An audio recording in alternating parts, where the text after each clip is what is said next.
Welcome back, everyone, for a new weekly recap. And today, well, we have some very interesting things to go over. And unfortunately, I fucked up. I mean, it's not that I fucked up, it's just that I haven't been able to reach some of the goal of this week.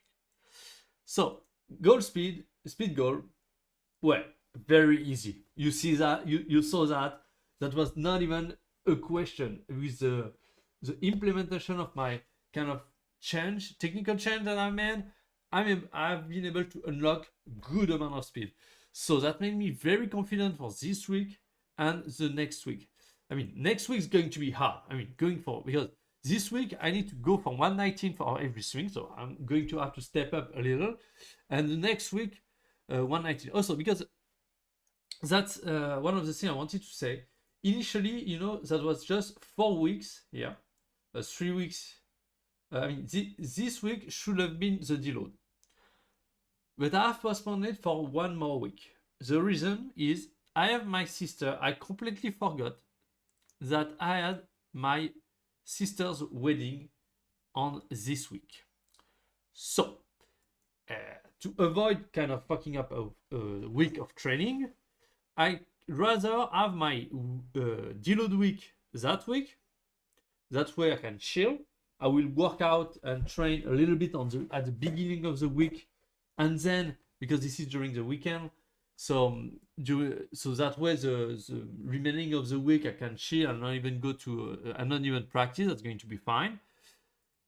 So that's why I kind of added, instead of, because mesocycle kind of go either 4 or 5 or even 6 weeks. You can go as far as 6 weeks. For me, I know that generally speaking, I really don't respond well to a very long mesocycle. A 5 week mesocycle, which where when you have 4 weeks of training, 1 week of deload, it's kind of my limit.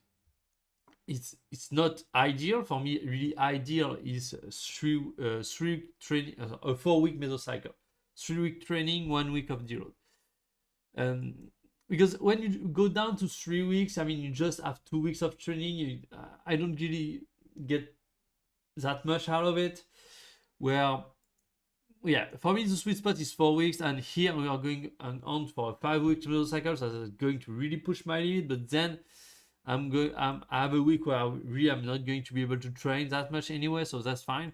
And then we'll come back to a normal plan of 4 weeks mesocycle. But so, just before we move on to the thing that I've just added there, I want to come back here. I failed my goal for 2 out of 3 lift. No, I mean, the squat went well. That day when I did the bench, I got the day just before, I got dehydrated because of the sun and so on. I was really feeling bad. Okay, maybe this is because of that. We will see next week.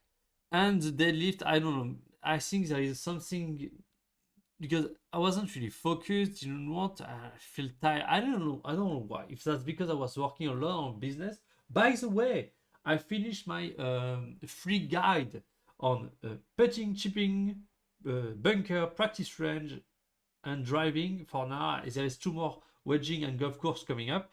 But so if you want them, I think I'm going to put them in the description. So if you want to download any of them and give me any feedback you have on it, just go ahead. That's free. So grab it. Anyway, so yeah, the 2 here are not. That's annoying. I would want to kind of go, but I don't know why at the moment I don't feel like I can push it. For me, the only reason why I've been able to kind of go for the 170 on the squat is because I was so tired during the first session of the week that actually I wasn't able to really create an overload. And so when I arrived for the squat session really fresh. And so I think that's why I've been able to do that. And because here, unfortunately, or fortunately enough, anyway, I kind of pushed a little bit hard to get my personal best. But then I think that's why maybe the deadlift has suffered. I don't know. It's just very difficult. And that made me think that maybe from now I should just go for 1 PB a week instead of trying to do the 3, because I don't know. It's just that yeah, it seems difficult. That maybe it's just because of the heat. As I told you, it was very heavy. How much is it in Fahrenheit? Uh, for Fahrenheit to Celsius. So we add 38. So yeah, that's 100 degrees Fahrenheit last week. Sorry. So we are at about 38 degrees Celsius, which equates to about 100 degrees Fahrenheit. So that's quite hot, at least for me. I'm not used to that. So yeah, I think that didn't really help, because when you go on the range with training and so on, and also during the night when it's very hot, you don't really sleep well. So yeah, I think that didn't really help, because I don't have an air conditioner at home, so I have to just deal with it. So yeah, anyway, so that's pretty much it. So at least we got one PB. I'm going to try to get at least back to 120 on the bench this week. And maybe try 125. Just see if I can do it. It will just... I really need to be present, though. Because I really felt that I was that, especially for the deadlift session and the bending bench. I wasn't really present mentally. I was just going through the workout, and that's really new. That's not something I usually do. So yeah, I don't know what's going on, but we'll see.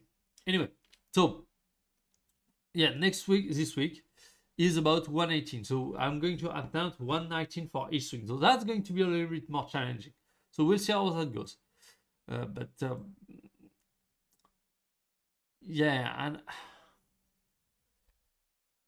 I mean, but on the other side, I need to no, because I'm thinking that I've been reducing the volume lately just to be able to do more in the gym. But at the same time, if I reduce the volume, that allows me to do more intense work, and more intense work fatiguing me even more for the gym workout. So that's kind of annoying. But at the same time, it's just I need to keep up with the increasing goals. So that's kind of something. Anyway, we still have plenty of weeks. I still have 2 more weeks here, and another 3 here. So I think, I mean, to reach those goals, that's not that high, that big of a difference. So let's just chill, one step at a time.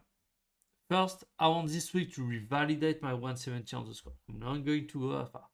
Trying to go for 120, 125, and maybe 210 on the deadlift. And I think there is much more an issue of how I went about this session rather than actually my strength level. Maybe my strength was an issue, but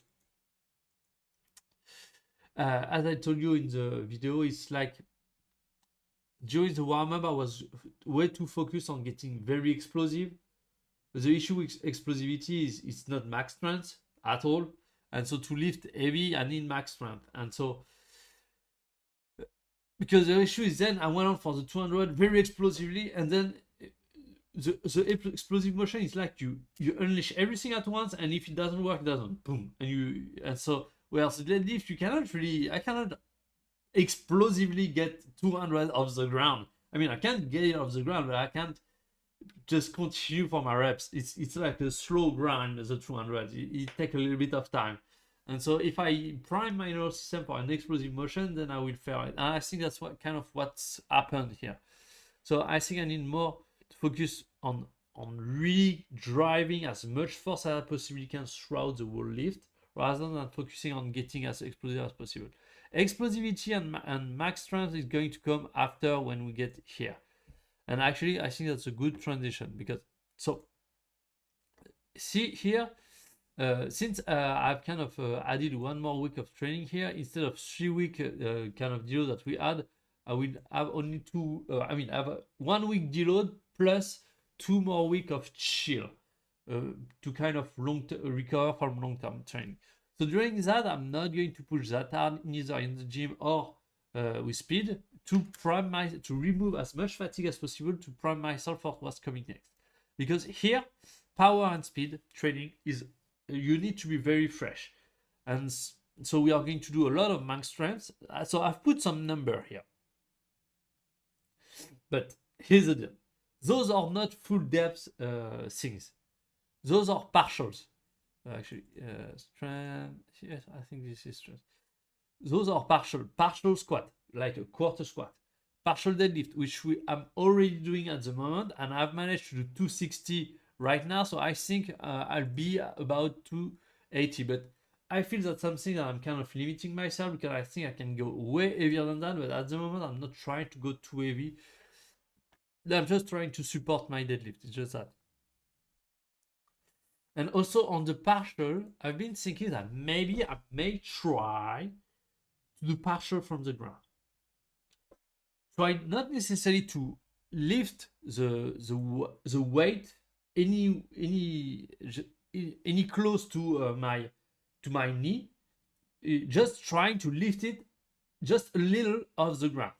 Because for me, the very limiting factor, so that's why I think I'm going to revise the way I'm the partial deadlift. Because it seems that for me, the very big limiting factor is much more the starting point than the finish point.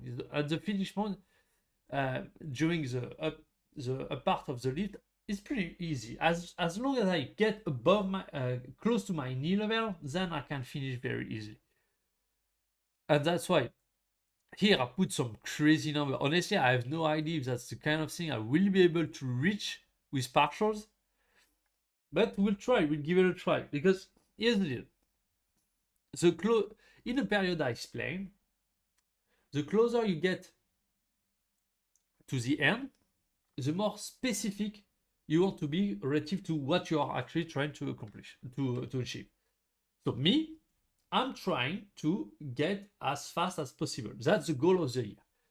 And so until now, I was kind of developing general strength by doing full range of motion in my lift, which built a very strong foundation. But then during a golf swing, let's be honest, you don't do full range of motion. Your leg barely bend. Even me, that I'm doing quite a squatting motion during my downhand swing, I'm not going past a quarter squat. I mean, so to develop strength specifically relative to what I need in golf, I can do partials. Same for the deadlift. The hip extension backward, I'm not completely bent over when I'm doing it. So that's not partial deadlift. The up part of the deadlift is actually much better. It's much more goal specific. But here's the deal. The reason why I did first the general strength is because then if you don't have the core strength, you're limiting later. And also you're much prone for injuries. Because for me to be able to reach those goals, I mean, I have no idea. Honestly, I've put in them there just as a rough guess. Maybe I get there. I have no clue if I will.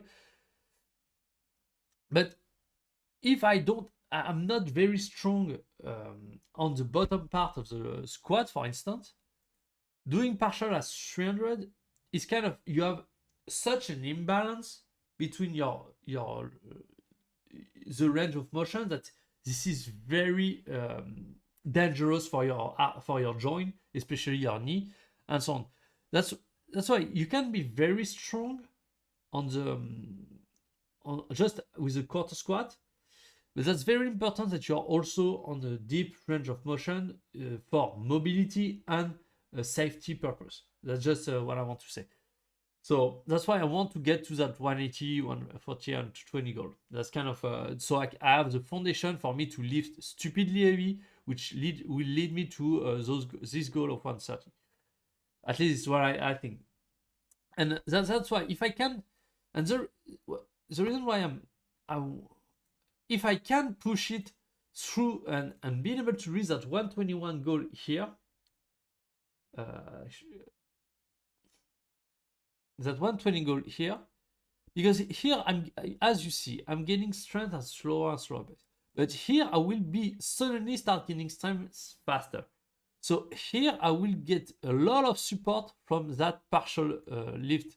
At the moment, I'm getting less and less support. That's why having changed my technique a little to get a little bit of boost of speed for me to make it easier for me to reach those goals, while I finish getting those last kgs that I need, I think is good, because then when I get back here, first of all, the technique is going to be more solid, I'm going to be much more fresh, so the speed is going to be higher.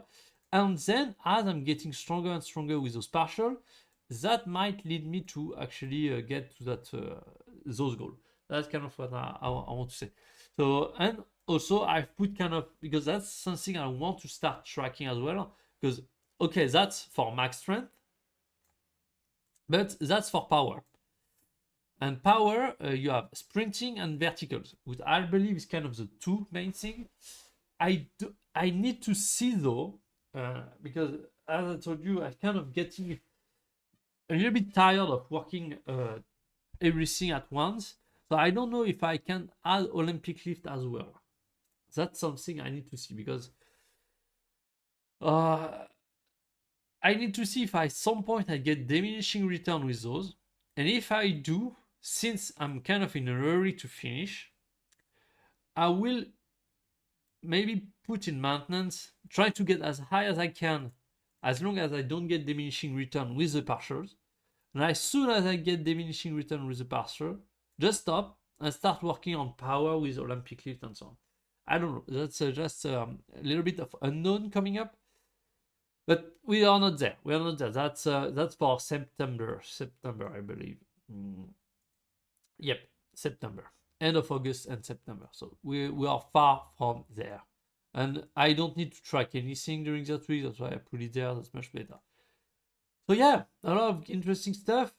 And on the speed side, so I went on a little too aggressively, and maybe that's also something that actually lead me to not get a good session on the deadlift. Is even though on the speed part I didn't go that aggressively, on the overspeed part, unfortunately, without really trying, I went really hard, and so I think that kind of put a little. Because you see that actually that's my personal best. There. So 175.2, 126.7 are my personal best. So yeah, I did my personal best on the overspeed training, which is not very a good idea, because then that's kind of tiring the nervous system, and I think that might not have helped me get the deadlift. Anyway.